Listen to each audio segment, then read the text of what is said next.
Wednesday afternoon to you. It's 4 o'clock time for Sports4CLE. Thanks for joining us. Hope your afternoon is off to a great start.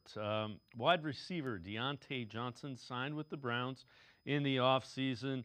Was asked who he thinks the Browns starting quarterback will be this year. I mean, they're going to roll with Kenny for right now. So you just had rookie minicamp, right? Yeah. You went with them and did all that stuff. Who looked I've the been best? seeing Kenny going like right now with the ones, and then Joe would come in.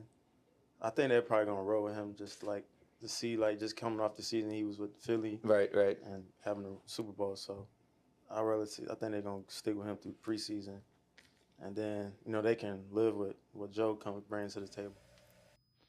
Interesting to note, also Deontay Johnson was a teammate of Kenny Pickett's in Pittsburgh. The two played together and had some success, so we'll see.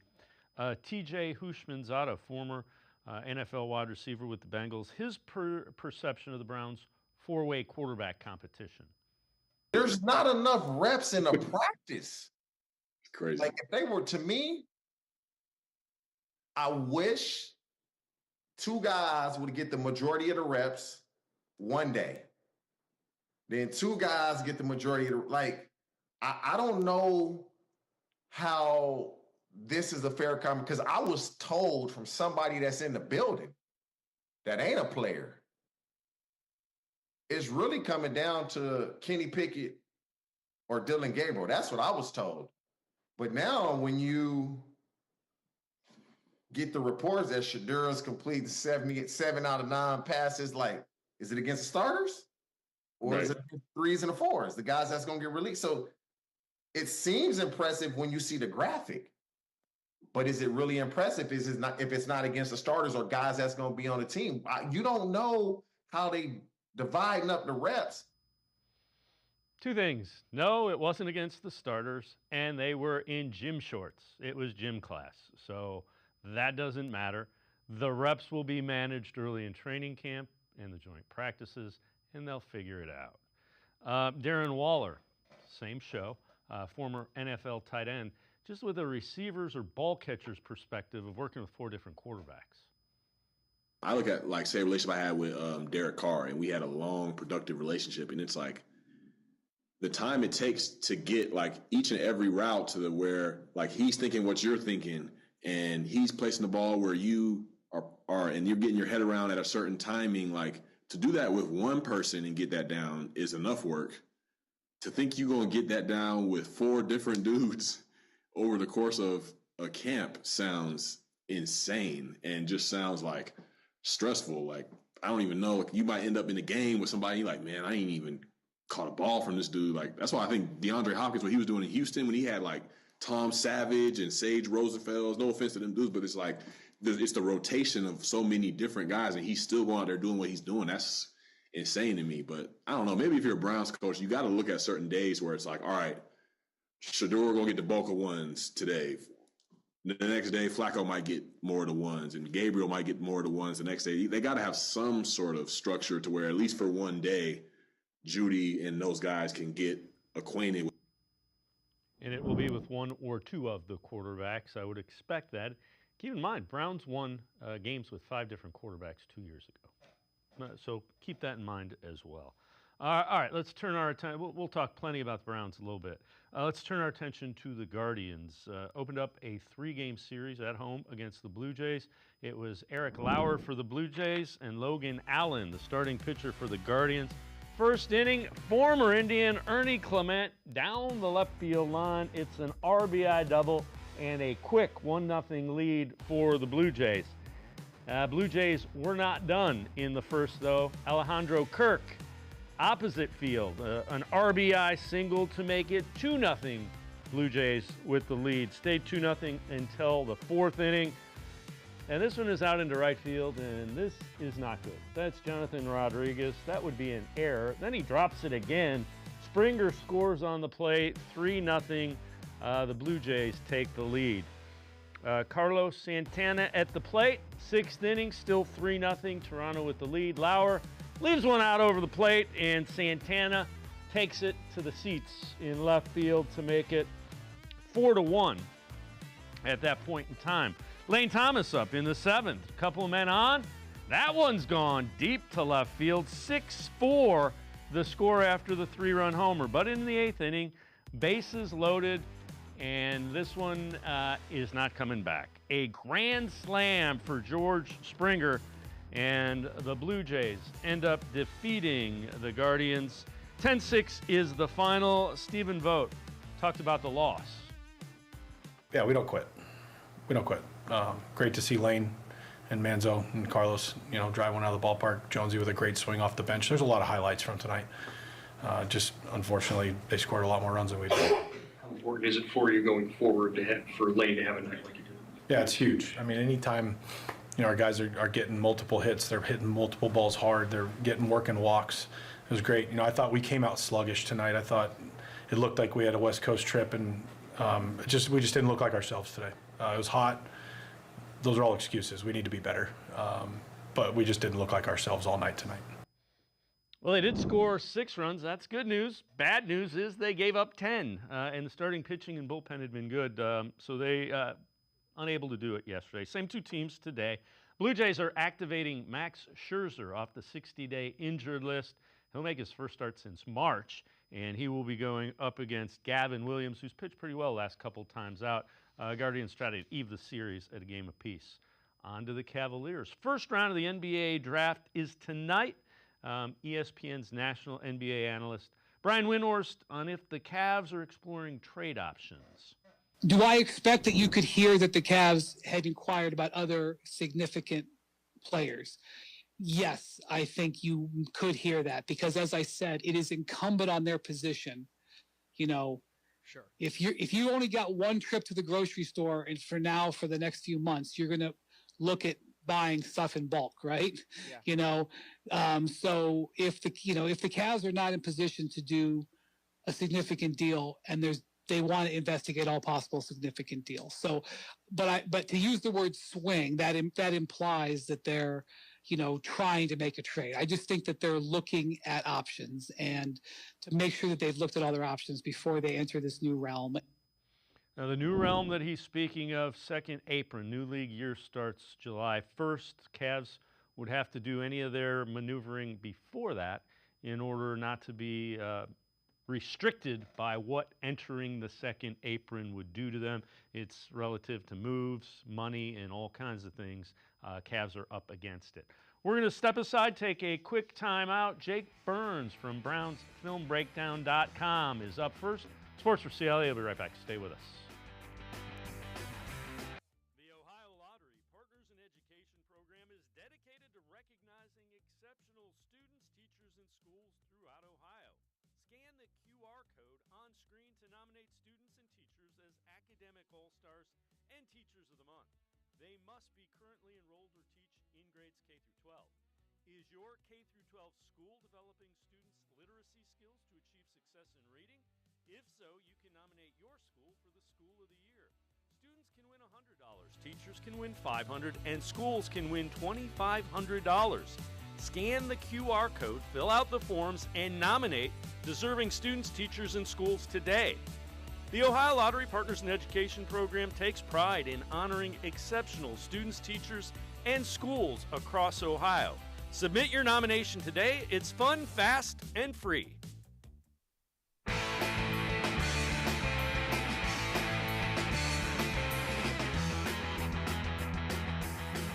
Browns are up first on Sports4CLE. Greg Rosenthal from NFL Network on the Browns' starting quarterback position and who he thinks it can be. I think Joe Flacco will win the job, and my main reason is just watching how Kenny Pickett has handled his last 2 opportunities. The film does not lie, and you look at 2 organizations in Pittsburgh and Philadelphia who both need quarterbacks, who essentially gave up on Kenny Pickett. So we know what Joe Flacco can do. He can play at a credible level. He went 4-1 with the Browns before. When the Steelers traded Kenny Pickett just a few years ago, all they had to do was move down from the 3rd to the 4th round in order to do so. Last year, the Eagles essentially gave Kenny Pickett away. So if we're going to spend this whole offseason saying Howie Roseman is the best general manager in the game, and they could certainly use a good backup at a low price, and he basically decided to give Kenny Pickett away because Tanner McKee is a better quarterback than him, then ultimately I think Joe Flacco is going to be a better quarterback than him, and Shedeur Sanders will wind up being a backup or a third-string quarterback. Wonder if he can tell me the lottery numbers tonight. I get what he's saying relative to Kenny Pickett. You could also say that Joe Flacco couldn't beat out Anthony Richardson. He was given the job in Indianapolis, and they moved back to Anthony Richardson, who hasn't played well. Let's welcome in Jake Burns from BrownsFilmBreakdown.com. Jake, there's not a clear cut, this guy is the guy. I do think it'll probably be either Pickett or Flacco.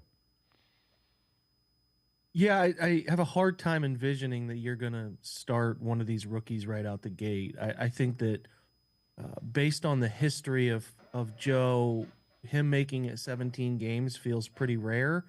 Even if he's the starter, right? He has not been able to do that sort of thing in a long time.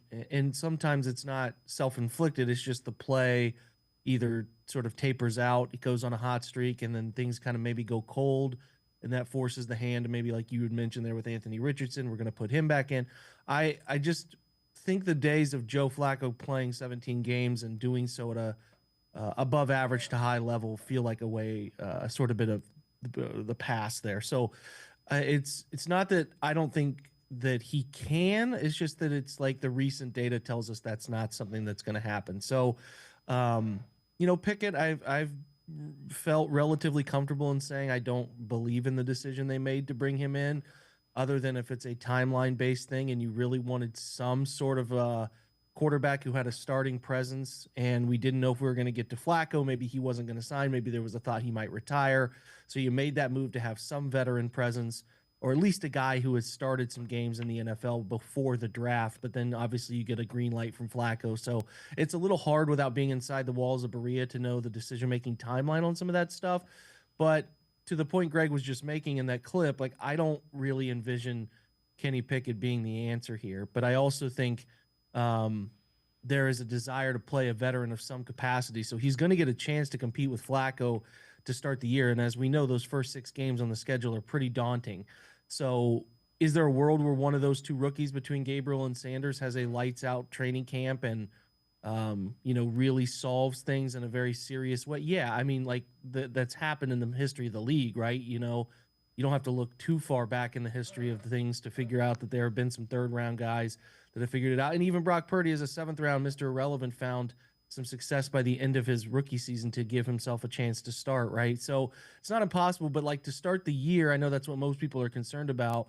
It's looked like everything I have seen that Flacco is a leg up on all of this. He was around in 23. He's been around Kevin before. The offense, they are trying to really kind of put themselves back in a position to run. So naturally, Joe has seen a lot of ball. The arm is still alive, and he knows the offense. It's no surprise that he would be ahead of everybody else right now. So that's where I think Flacco starts the year. But I do think as the year wears on, based on ample evidence we have, both of these rookies will probably find a chance to play. And we'll see which one steps up to the plate and maybe capitalizes on that opportunity. So it's not the greatest quarterback scenario to be in, but they're trying to just piece together some answers here, and we'll see what they come up with. They're trying to find competent quarterback play. And the way I look at it, you got 4 chances, so we'll see. I'm curious. You did this on BrownsFilmBreakdown.com, Jake. Lingering questions. Mike Hall Jr., Greg Newsome, and receiver depth. And receiver depth, man, if Jerry Jeudy gets banged up, I'm concerned about the options. I think that's fair. I mean, they're walking a fine line here. There is obviously some history with Cedric Tillman across 2 years now of injury issues. So while you like Cedric and you saw some really good things out of him, both inside and outside alignment based in the time that he got a real chance to shine when Jameis came in and they had traded Amari Cooper, I do think there's a good player there. But like you said, between Jerry Jeudy and Cedric, those are your guys that you think are difference makers on Sunday. Outside of that, then you start to really look at it, and it's really challenging to feel like there's a bunch of competence behind them. I mean, Jamari Thrash is a late round selection who didn't have much of an opportunity earned in his rookie year to play. He's had a nice string of run here in sessions in the summer. We'll see if that translates to training camp, joint practices, preseason, to give him an opportunity. Then it's Deontay Johnson, who, we just saw yesterday talk about it was too cold to go into a game in Baltimore. And it's quite clear that while I believe Deontay has some talent still left in him as he approaches 30, it's not mentally a player who's willing to accept it. At least he hasn't been. Maybe there's a reality check in place here to play a role instead of trying to be the guy who stands out between his time in Pittsburgh and his brief time in Carolina. But you don't feel as good as you would like to about the certainty that he can be your third guy who can play. And again, Deontay can play inside, out, mostly outside, but he can get inside too. But yeah, I mean, it's a thin group. You got Jerry Jeudy's got an injury history of some soft tissue stuff that's come up in his Denver days. He had a great year last year, and he looks really good. So there's no reason to be concerned. But you always in the NFL know that depth gets challenged in so many ways. And then we know a couple of years of Cedric Tillman have left us a little concerned between concussions and some stuff that he's dealt with. So yeah, as far as like a lot of positions on the roster, you feel like they can absorb an injury or two, but wide receiver, it's going to be, slim. That's why I kind of think that they are really side-eyeing maybe adding another guy in the stretch run here leading up to training camp, or maybe even in the process of training camp, because I just think that the concern is it's valid. Let's put it that way. What about Greg Newsome and Mike Hall? Just kind of thoughts on those two. And Newsome, they're paying him a lot of money that they picked up that fifth-year rookie option. Right. Yeah. It's hard to give up on corners, when you take them in the first round. It's just really challenging. Unless they're absolutely proven that they can't play, it's likely they're going to get that fifth-year option picked up. Now, the question for Newsome is like, where's the value versus what they're asking him to do, right? So he's an inside guy in the last 3 years. Now, when he arrived in the league his first year, and it feels crazy to think that Greg Newsome has been around 4 years, but that's the case. He was an outside corner predominantly at Northwestern, and he comes in and he plays outside corner here his first year. And I thought there were some really promising moments. I think based on body type and a desired physicality, that's the location that makes the most sense for me for him. They draft Martin Emerson the next year. They feel like he's an outside guy predominantly because he doesn't have the shiftiness to play inside. And in the first year of a system between Newsome's shift inside and Emerson playing outside, in what Joe Woods used to do, which was a more dense zone defense approach, he thrived. Emerson thrived. Newsome was adjusting to a new role, had some nice moments. Then you bring in Jim Schwartz, who's more of a man coverage guy, and that's not, especially against the twitchier receivers, a thing that Emerson is able to consistently win because he's a bigger body type who doesn't have the quickest hips in the world. So, I think the last 2 years decline in terms of what we thought he could be based on his rookie year versus what he was, and you started to see opposing offenses figure out how to pick on him. It's tricky. I think that, like, for me, you're in this big transition period for a lot of names on this roster trying to prove if they're long-term worthy. And I find myself really being interested in what does a Greg Newsome relationship look like beyond this year? Well, is that a slot corner role? I don't think he's best fit for that because I don't think he likes to play physical football, and I don't think he's as good in there as he could be. Versus maybe some other, and again, this has always been an NFL position at slot corner that you could really find that cheaper player. So it's harder to find outside corners. I would prefer, just me, to see if this final year, if there's more of a successful outside corner player for Newsome, and that's how you extend the relationship into some sort of manageable second contract. Whereas I think inside, I just think that's ultimately he's playing a very replaceable brand of football on the inside. So I just, again, one guy behind the screen here, but I feel like that's the place I would be most curious for Newsome, is playing predominantly outside, whereas the last 3 years he's played inside. And while he's not bad, I would not put him as an awful player there. I just feel like his skill set is best suited outside, and you can find and figure out some different ways to get players who can play in the slot. I think that's been proven over years of the NFL. I mean, even a guy like Mike Hilton, who's sitting there in free agency still, is a guy who's had a lot of success. So that's where I'm like kind of raising my eyebrow and tree, because as far as what Jim Schwartz runs, the Martin Emerson connection is, it just, I don't ever think it's going to be as good as if it was a more dense zone defense. Like, think of Richard Sherman, and I'm not saying Martin Emerson is Richard Sherman, but that type of player. Those Seattle teams lived in cover 3. He was an excellent cover 3 zone corner who could play with range and anticipation from an off alignment.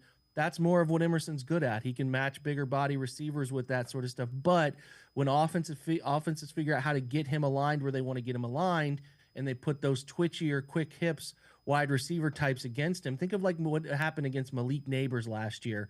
That's when you run into some real issues there. So, yeah, if offenses are dictating decision-making with defense, it's not a place that you want to be in. So I just would be interested in, hey, we had this first-round pick. We tried it for a few years with Emerson inside, or sorry, with Newsome playing predominantly inside. And even there was a time where he wanted to be traded, but you work it out, solve it. Let's see if he can play outside a bit more, and then you solve that issue, maybe having a couple outside corners, and even maybe get a relatively functional deal on that. So I that's a spot I'm interested in. As far as Mike Hall goes, it was more just a lingering question about, we haven't heard much. Yep. The MCL tear, from everything I gather, he is very much on track to be ready to go by the beginning of the season, hopefully week 1. He'll probably start the year here in training camp on maybe the PUP list or working on the side. Maybe he avoids PUP, but he's working on the side. I just don't think you're going to see a ton of him in preseason until maybe the final week or so, and hopefully they have him ramped up and ready to go by the start of week 1. But that's the timeline I've heard, so on track there. All right, Jake Burns and I are going to step aside, take a quick timeout. Other side of the break, film breakdown, video analysis, NFL quarterbacks under center. The Browns plan to do that some. We'll take a look at it. Sports for CLE. We'll be right back. Stay with us. At the Ohio Lottery, we make Keno fun your way. So go on, pick your wager. Will it be $1, $2, $10, or more? Your call. Then it's as easy as picking up to 10 numbers. Use any inspiration you like. You can even tag on the booster for a chance to boost your winnings up to 10 times. Every few minutes across Ohio, 20 out of 80 possible numbers are drawn. And if enough of yours match, you win. Keno is always fun your way.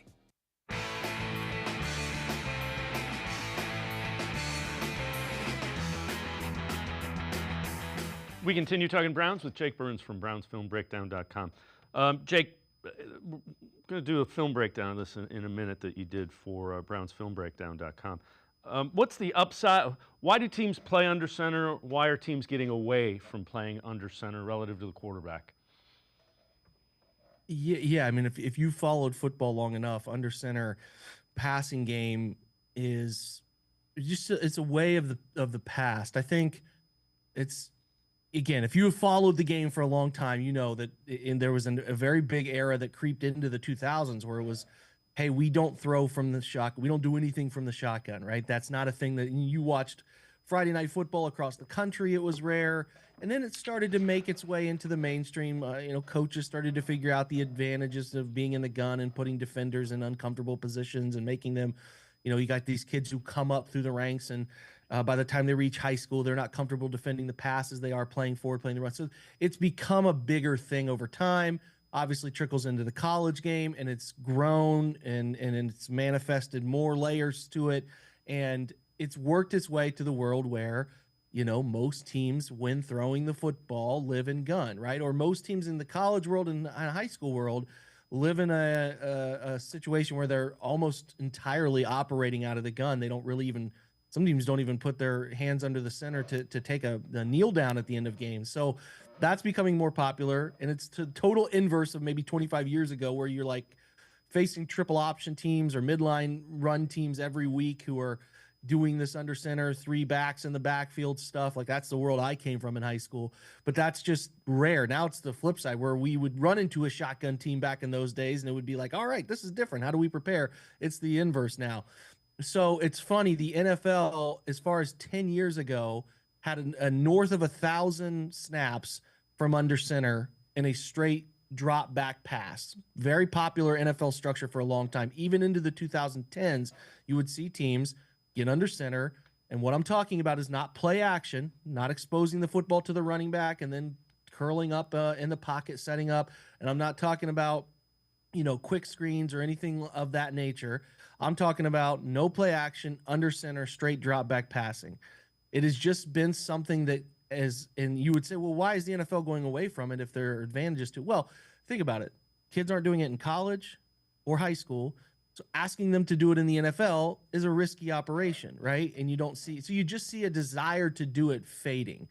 Now, I do think some teams, the 49ers, I think the Vikings at times, and I think the Rams at times, and there have been some others, have gotten under center and decided, hey, we need to put defenses into a position where they're not thinking two things.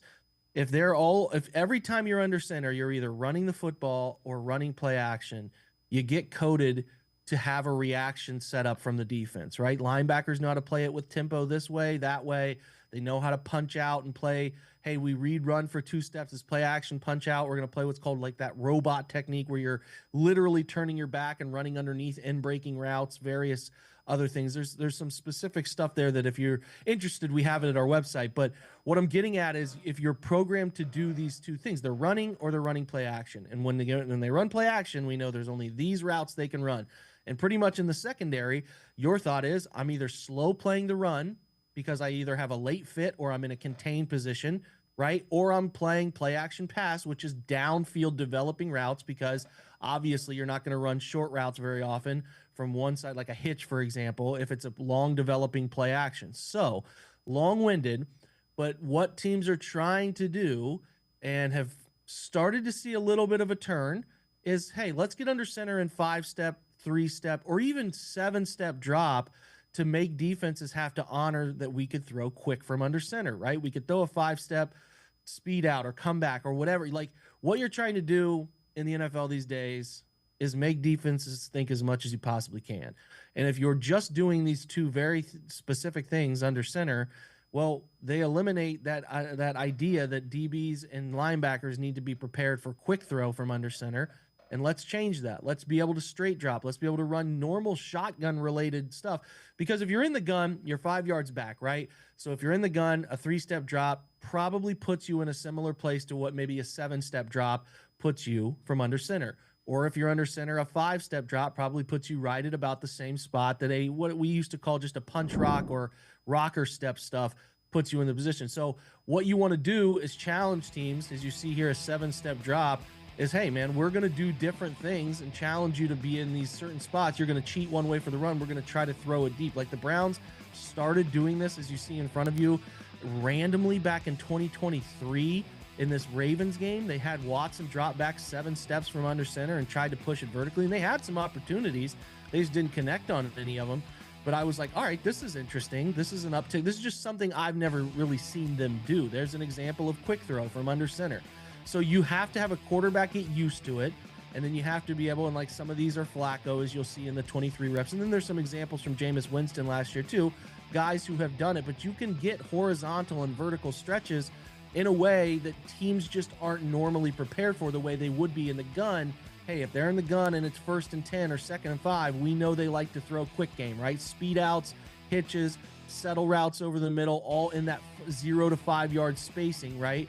We know they like to do that, right? Even here's Baker Mayfield finding way back in 2020 an answer up the sideline on a corner. You could see just cheating inside. It's just a straight drop. They're just not used to playing against it. Here's a seam ball from a straight drop, 5 steps under center that you put into the end zone too. So I just think it's an underused part of what teams are doing. And I think the Browns are trying to identify ways to put it back into their fold. I think they started last year, late in the year, trying to do a little bit more of it. As I'm trying to show you some more of what they did maybe early Kevin's tenure, which is obviously a bit more Baker from 20 and 21.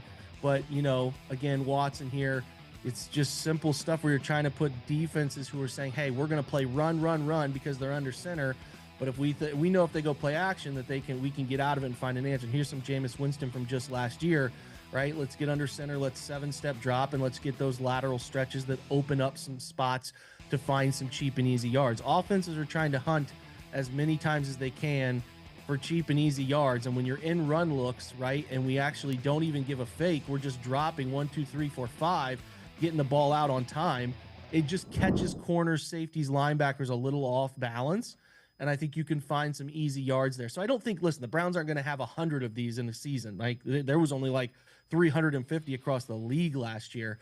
But in the right deep, like if you get in, hey, every time we're under center, they play a very vanilla basic cover 3, right? Or say they play quarters. Like typically you'll see teams play close coverage because they want to have more defenders towards the line of scrimmage. So they'll play cover 3 so that they have every gap fit. They are gapped out, but that leaves us with some advantageous spots where we can throw to the flat, or we can throw these stretches that we can get linebackers maybe a little closer to the line of scrimmage so we can take advantage of them in high-low scenarios, stuff like that. And I think that under center drop back stuff does give you some opportunity to tendency break. And I think teams who are trying to live an under center world, not as much what the Browns did last year, because we know they were doing a little more of that RPO looking, tying into more of what Ken Dorsey liked to do. But as they go back to living more under center, I think this is something they want to have in their pocket, similar to teams who do a lot of under center stuff. Those I listed earlier: Vikings, 49ers, Rams. The Saints did a lot of it last year with Clint Kubiak as their play caller as well. So yeah, keep an eye out for that when you watch games, because it's not a normal thing the way, say, it was in 1995. Go watch the Belichick 95 Browns, and they're under center. They drop. It was just a very normal thing to have quarterbacks under center, 3, 5, 7-step dropping, and it was just a part of football. Right now, you get a course of 25 years more. We're just like, hey, let's get the quarterback further from the line of scrimmage, open up his vision, et cetera, et cetera. But what we want to do now is try to break that tendency. Everything in football is cyclical. It all circles and comes around, and that's where we're at this tipping point of, I think, working its way back to, hey, this has some advantages that we have forgotten about over the years. So it's kind of funny to see that happen. Jake Burns from BrownsFilmBreakdown.com and I'm going to step aside, take a quick time out. Other side of the break, we'll talk a little bit about the defensive line and Mason Graham. Sports4CLE, be right back. Stay with us. Come back to go forward. Back to learning new things. Back to pursuing your dreams. Tri-C has flexible learning options to fit your life. And every year, more than 1,000 local companies provide Tri-C students with real-world learning. The right education can boost your lifetime earning power by hundreds of thousands of dollars. Start now with a college education you can afford. Tri-C, where futures begin.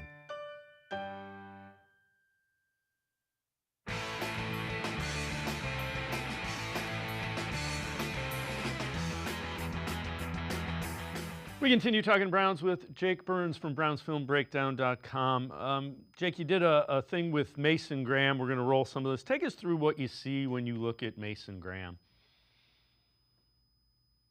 We talk through some stylistic changes that the Browns have been talking about. Jacques Césaire, their defensive line coach, brought this up. It caught my eye, similar to what Jim Schwartz had to say.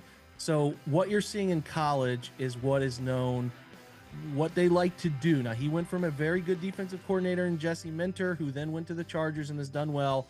And then he had Wink Martindale, another NFL defensive coordinator, formerly across the league. But what they like to do was called a read approach. You see him lock the arms out, eyes in the backfield, and read the movement in the backfield. You'll see him work down the line laterally. See the arms locked out, read the flow right here, arms out, locked, shed, disengage at the end. This is a very read-based approach as your defensive tackles work, right? You see those stutter steps, a little slower off the line, reading if run, and then I'm gonna adjust course and play upfield off that, right? You see him there again, read, react, shed at the last moment. You'll see another example here probably of playing the same way. So a lot of what he did in college in his last year was very read, react, and play off of it. So he was very good, very adept at reading schemes, getting his arms locked out, bracing, and then adjusting and getting where he needed to go. Again, why I thought he was a top 5 pick and what I liked most about him was that he had a really good feel for schemes teams were throwing at him, how they were trying to block him, and what, the approach was going to be situational football-wise. But again, you see that locked arm out there, you're kind of holding down your gap and then adjusting accordingly. And sometimes teams will two-gap their defensive linemen. And what I mean by that is, hey, we're going to play too high coverage, typically cover 2 or cover 4. That means we're not gapped out. We don't have every player for a gap in the run fit, because this is how teams work. There's a run fit and pass coverage. You got to be able to fit the run to then adjust to fit, play the pass. So long story short, and this is some of the stuff from 2 years ago now where he was a bit more attacking. The Browns have talked about a desire for Mason to play in an attacking way because that's how their defensive line plays. So think, hey, I have a gap, but I want you to shoot that gap and get vertical and play vertical football.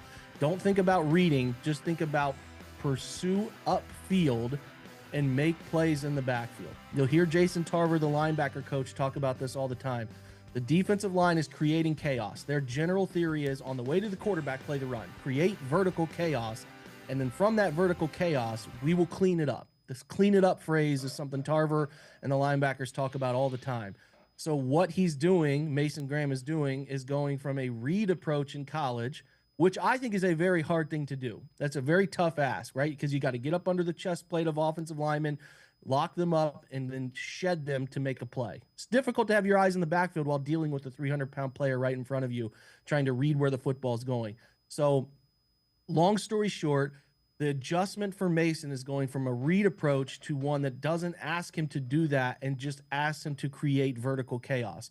I think he will be fine, and I think he will be very good at it because he will be asked to think less and use his natural skills more. The club rip, swim, speed off the snap, his ability to kind of turn that rather large frame and get skinny and create vertical pressure. So it's just a different brand of football, right? Some teams like to keep their defensive linemen anchored near the line of scrimmage to be able to adjust course for running backs, et cetera, et cetera. And then like inside of that plan is a little bit of a slower pass rush because you are reading whether it's going to be run or pass initially.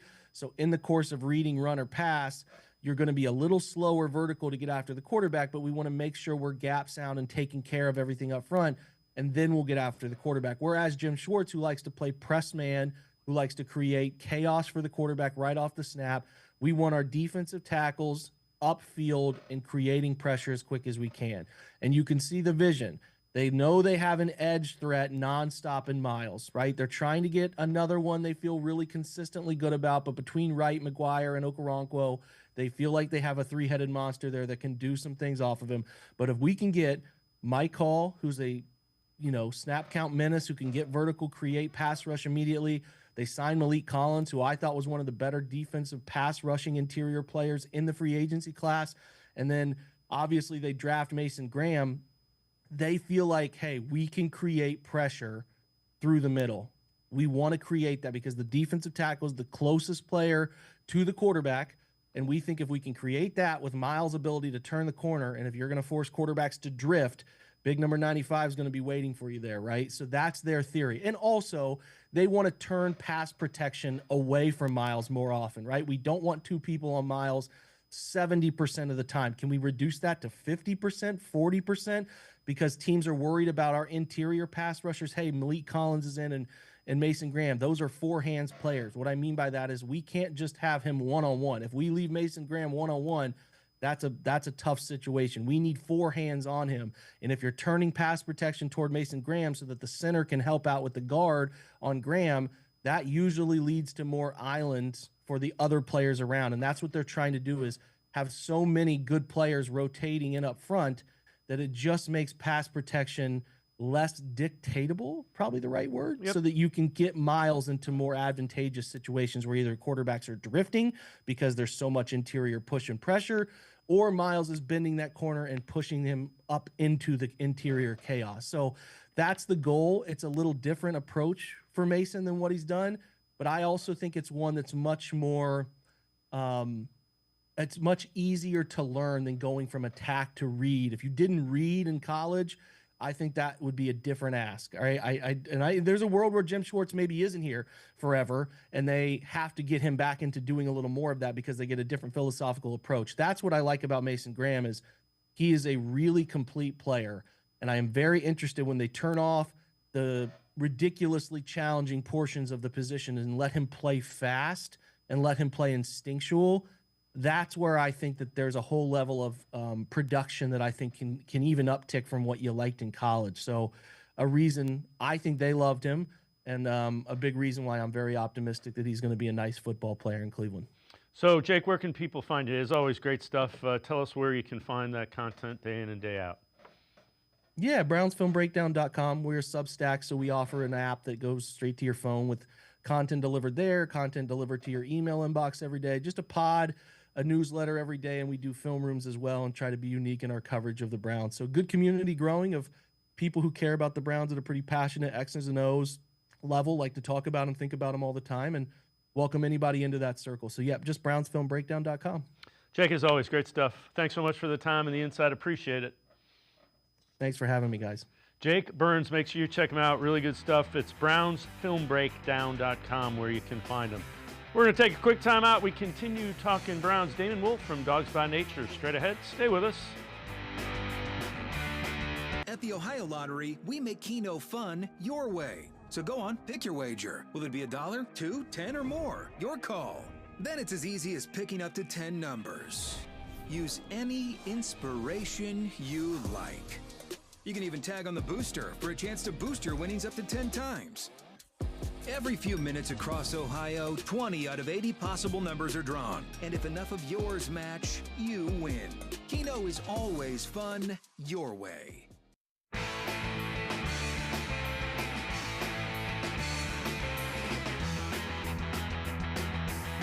We continue talking Browns on Sports4CLE. Wide receiver Deontay Johnson was with several teams last year. Started with Carolina, was traded to Baltimore, released, went to the Texans.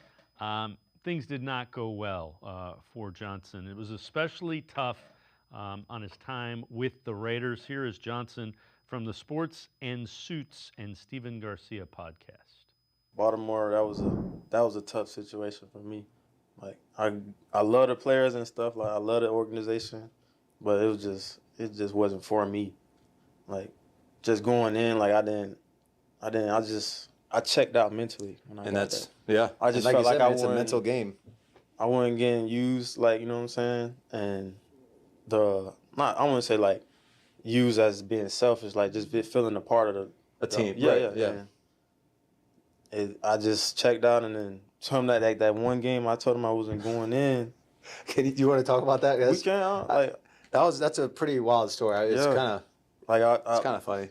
I wasn't getting into like no run plays, no like passing plays, no nothing. Wasn't it cold as shit? You said. Yeah, it was cold. So I'm on the sideline, just standing there, like just going to the heater back and forth, like just waiting to hear my name called. Yeah. So fourth, like end of third, going into the fourth or whatever.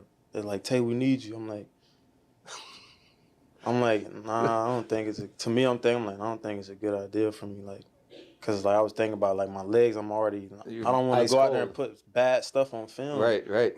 And it's not like I didn't want to go in the game, but you gotta think like leading up to this point, I done been through so much. With that, let's welcome in Damon Wolfe from Dawgs by Nature. Damon, again, I credit him for answering the question. I don't want to be hypocritical and then kill him. That's concerning, though. I mean, everybody kind of knew what was going on with it. That's one of the reasons he was released, and it's concerning. It's a huge red flag. Yeah, it certainly is a red flag. I mean, as an NFL player, you know that if you're on the sideline and you're dressed for the game, that you've got to be ready to play at a moment's notice. I mean, no matter the circumstances, the weather and those situations and conditions, you just got to be ready. So obviously, you know, he has his reasons as to what took place and why he didn't feel, I guess, involved in the team last year. But, you know, if he has any more of that take place this, training camp preseason or into the season, I'm sure the Browns won't be very long for that at all. And it may be his last opportunity. So I'm hoping that he can put it together and, come in with the right attitude and mindset. It is a red flag that he decided to go on a podcast and, give that answer right now. To me, it's not very smart thing to do when you're trying to rebuild your reputation in the league. Well, you know what? I think everybody knew what had happened because it kind of leaked out from the Baltimore side of things. But the one thing is, he's got to realize there's an opportunity here, and this wide receiving core, if he can approach what he was in Pittsburgh, I mean, this is a guy that's a really good wide receiver. This wide receiving core needs a veteran. He's a veteran. He is, and I think that's exactly why the Browns brought him in, and it's a minimum deal for them. So they don't have any risk involved at this point, and so they can move on very easily if they choose to do so. But it is an opportunity for him. There's a spot there for him to be that wide receiver number 3. right away, and I think he's talented enough to claim that spot. It just all depends upon his mindset and his attitude. So, do you think the Browns try to add? It doesn't seem to me, and I hope you're thinking differently because I wish they would. It doesn't seem to me like they're going to add a wide receiver to this wide receiving core. It seems to me like they'll probably play a lot of two wides. You might see Dylan Sampson in the slot, and they're going to kind of go with what they got, at least until cutdown day. Yeah, I definitely think that they are, feeling pretty, they're going to utilize the three wide receiver sets a lot less than they have last year. Whether or not they are entirely comfortable with their room as it is, I'm not sure. I know I'm not. I'm kind of like you in that regard. I do think that, they're wanting to get a better evaluation on Deontay Johnson and see what they have in that situation. I don't know if Andrew Berry, he's always, filling out the trade market. He could have some opportunities that he knows exists if he needs to pull that trigger. But I think they're waiting to see on whether or not they can do, or if Deontay Johnson can be the guy. So I know you also wrote an article, two Browns entering the fourth year, poised for breakout roles. Take us through those two and how likely you think it is. So the two players that I named in that article were Alex Wright and then David Bell, both members of the 2022 draft class. And, Alex Wright, I think the expectations are there for him this season based on what he did at the end of the 2023 season and in the first couple games of 2024. He looked really good on tape and looked really comfortable in the Jim Schwartz attacking front. So I think he's poised for a breakout. And, I know Isaiah McGuire really stepped up last year and played a big role. And I think both of those guys will kind of be part of that rotation opposite of Myles Garrett, and they'll both have some opportunities to really feast. And then on the offensive side of the ball, I chose David Bell. Now, David Bell has been the forgotten guy, and, right or wrong because of the injury last year and coming off the hip surgery. But if you go back to his end of the 2023 season, he really put together a string of nice games there, including that season finale against the Bengals. And a lot of people were like, well, that's the last game of the year. And the Browns weren't playing their starters, but the Bengals still had their starting cornerbacks out there. And he was able to get downfield for 2 touchdown passes, and he had caught a touchdown pass a couple weeks earlier against Jacksonville. So I felt like he was really starting to do some nice things. He's reliable. He's where you want him to be. And I think in this new style of offense, or the reversion back to what the Browns have typically been in the past, I think he's going to be beneficial in the run game, out in space, blocking defenders, and just be Mr. Reliable from the slot if he gets that opportunity. So what do you think of this year's rookie class? How many of the guys that Andrew Berry has drafted this year do you think can make significant contributions in their rookie seasons? Well, I'm really excited about the rookie class, and I feel that the Browns had one of the better drafts in the entire league. And at the end of the day, I do think that we'll see meaningful contributions from 6 out of the 7. I'm including one of the quarterbacks. In my opinion, it'll be Shedeur Sanders at some point will have the opportunity to become the starter. And, I think Judkins is a starting running back from day one. Obviously, Graham and Schlesinger are going to be seeing starting reps very early on as well. And then I think Sampson and Fannin will have very important secondary roles inside of the offense. Yeah, I'm very curious. I usually kind of temper my expectations for rookies, but they drafted guys that could potentially come in and make an impact. Before we go to break, let me ask you this. Other than quarterback, what area of the team do the Browns need to get answers on and get right if they're going to be remotely successful this year? Well, I think we talked about it. first, the wide receiver position and that whole Deontay Johnson situation. And then other than that, it would be offensive tackle and just, getting really comfortable with what you have there. Hopefully that's DeJuan Jones is going to be able to be, win that job and start opposite of Jack Conklin. And hopefully they are both healthy. I think a lot of their success this season hinges upon that offensive line staying intact and being healthy and playing well. Do you expect them to? I think there was a couple of things. They were hurt last year. I think the scheme was a horrible mismatch for the skill sets of the 4 veteran offensive linemen. You're asking guys that like to get out and maul to be more finesse blockers, which upon further review was probably a bad idea. Yeah, I think that, you're definitely going to see a reversion back to better play, obviously, but we also have to consider that Bitonio's another year older, Teller's another year older, Poach is another year older. So I think that they are going to play much better than last year, but I don't know that it'll be the same quality, that we were accustomed to back in 2020 and 2021 with those offensive line groups. But I think that Bloomgren, the new offensive line coach, is really going to maximize these guys and put them in a good opportunity to do what they're comfortable doing. Damon Wolfe from Dawgs by Nature and I'm going to step aside, take a quick timeout. Other side of the break, we'll talk a little bit about the defensive line and, of course, the quarterback position. Sports for CLE, be right back. Stay with us. Come back to go forward. Back to learning new things. Back to pursuing your dreams. Tri-C has flexible learning options to fit your life. And every year, more than 1,000 local companies provide Tri-C students with real-world learning. The right education can boost your lifetime earning power by hundreds of thousands of dollars. Start now with a college education you can afford. Tri-C, where futures begin.